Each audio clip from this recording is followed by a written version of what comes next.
जय श्री राम दोस्तों। भगवान श्री कृष्ण आगे बोले, हे प्रिय, जब गुणवती को राक्षस द्वारा अपने पति एवं पिता के मारे जाने का समाचार मिला तो वह विलाप करने लगी।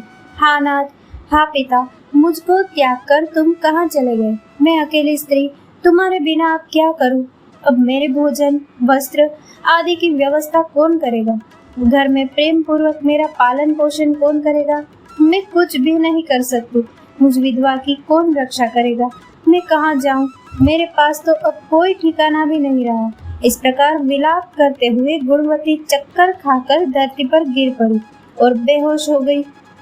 बहुत देर बाद जब उसे होश आया तो वह पहले की भांति करुण विलाप करते हुए शोक सागर में डूब गई।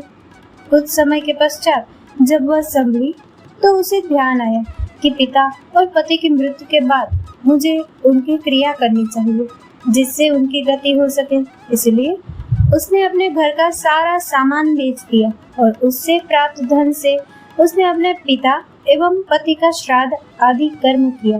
तत्पश्चात वह उसी नगर में रहते हुए 8वां पहर भगवान विष्णु की भक्ति करने लगी।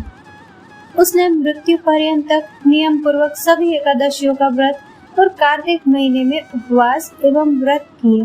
हे प्रिय, एकादशी और कार्तिक व्रत मुझे बहुत ही प्रिय है।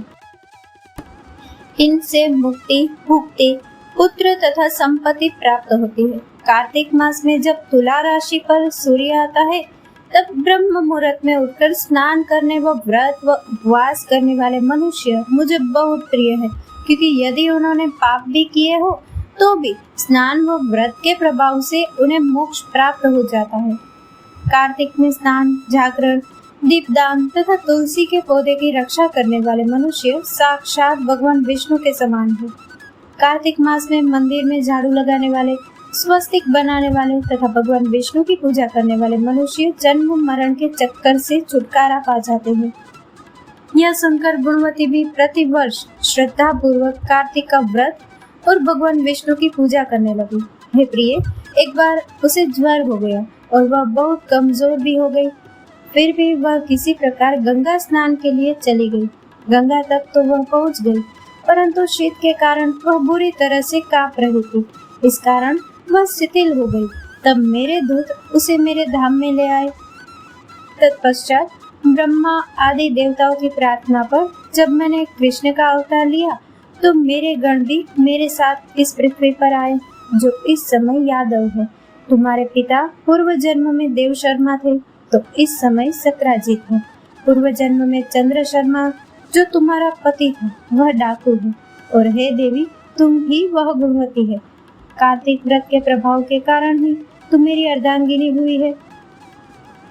पूर्व जन्म में तुमने मेरे मंदिर के द्वार पर तुलसी का पौधा लगाया था। इस समय वह तेरे महलों के आंगन में कल्प वृक्ष के रूप में विद्यमान है।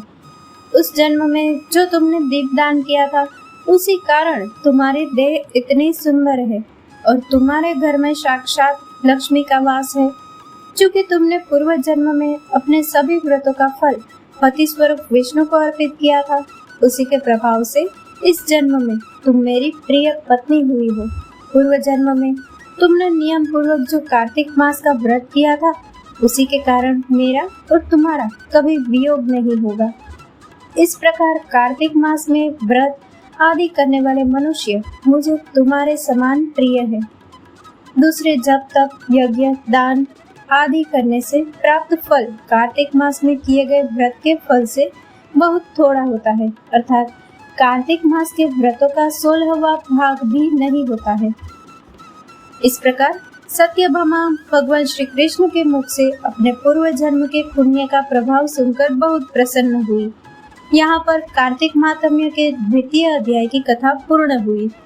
दोस्तों, इस कथा को लाइक, शेयर और हमारी चैनल को सब्सक्राइब करना ना भूलें। जय श्री राम।